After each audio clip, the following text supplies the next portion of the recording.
Welcome back, ladies and gentlemen, and now it's time for your favorite section, the nation's sharpest opinion, where I do some straight talking.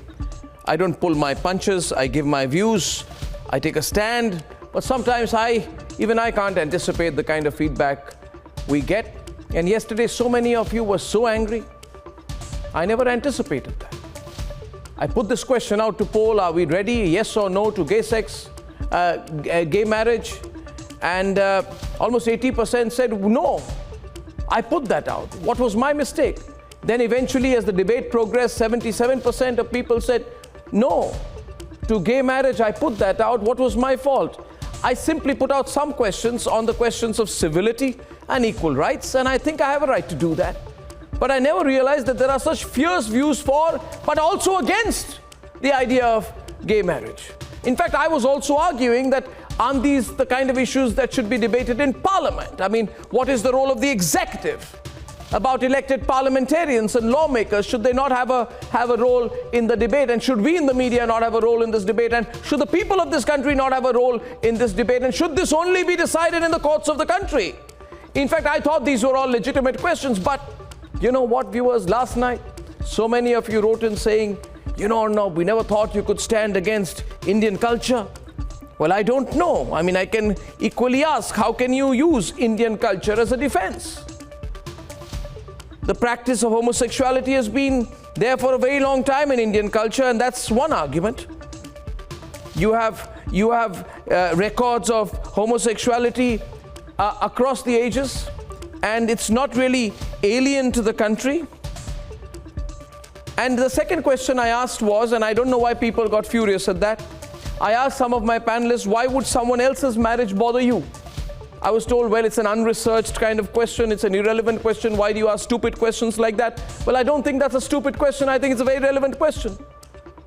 Of course, I believe in the idea of social responsibility, but then marriage brings privacy of all affairs, including sex between partners. It's a very logical argument that I'm putting out.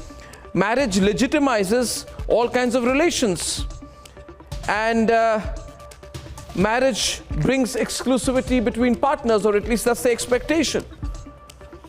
Viewers, all kinds of people are telling me, there are these studies and those studies about the damage that LGBTQ marriages will have on children, on the next generation.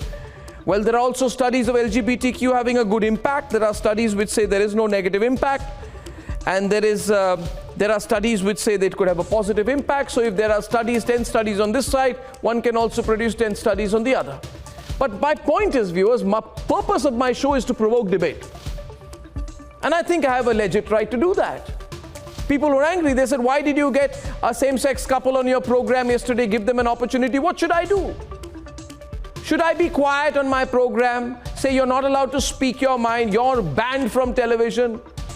Should I say that only straight people will be allowed to speak on television? I mean, what are we bringing this debate down to? Anyway, I also have questions on the other side, but nobody seemed to listen to that yesterday. One question was, well, you already enjoy the benefits. You're allowed to marry. You're just not allowed to register. I also asked the question, are you ready for the legal complexities which result out of just bringing an idea of same-sex marriage? And I also said, oh my God, what is going to happen to those hypocrites with a capital H?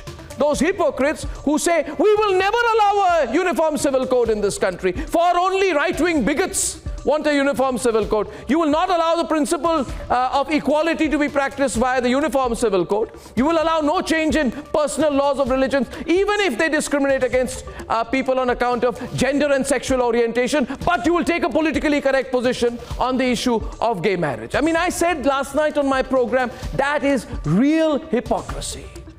It's being totally double-faced about it.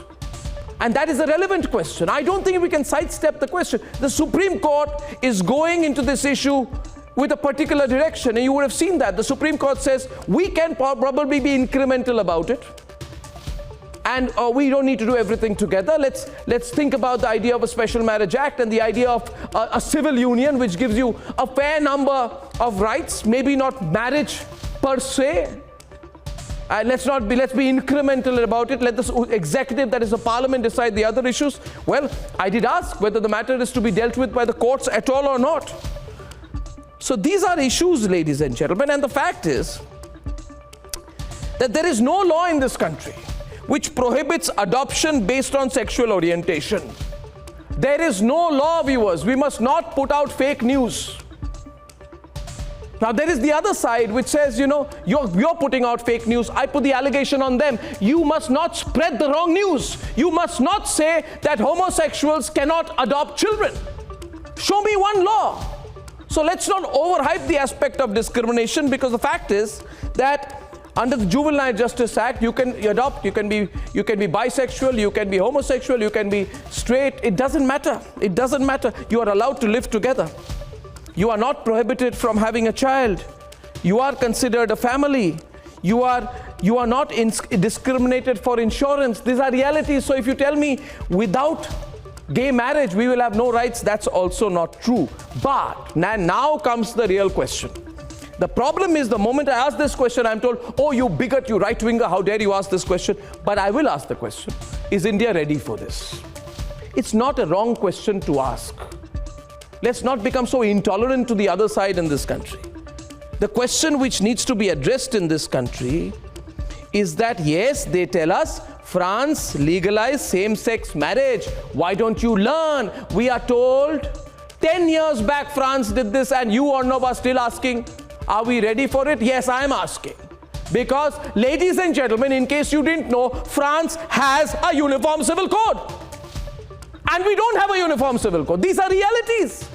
Ask anyone rationally legal about it. The problem is today's channels, people take these views, they don't know a thing. Half the anchors don't do their research on these subjects, and they just talk and they get away with it. I'm sorry, but the panelists also get away with it. Now, I'm told, oh, but don't you know? Germany allowed same-sex marriage in 2017. I know.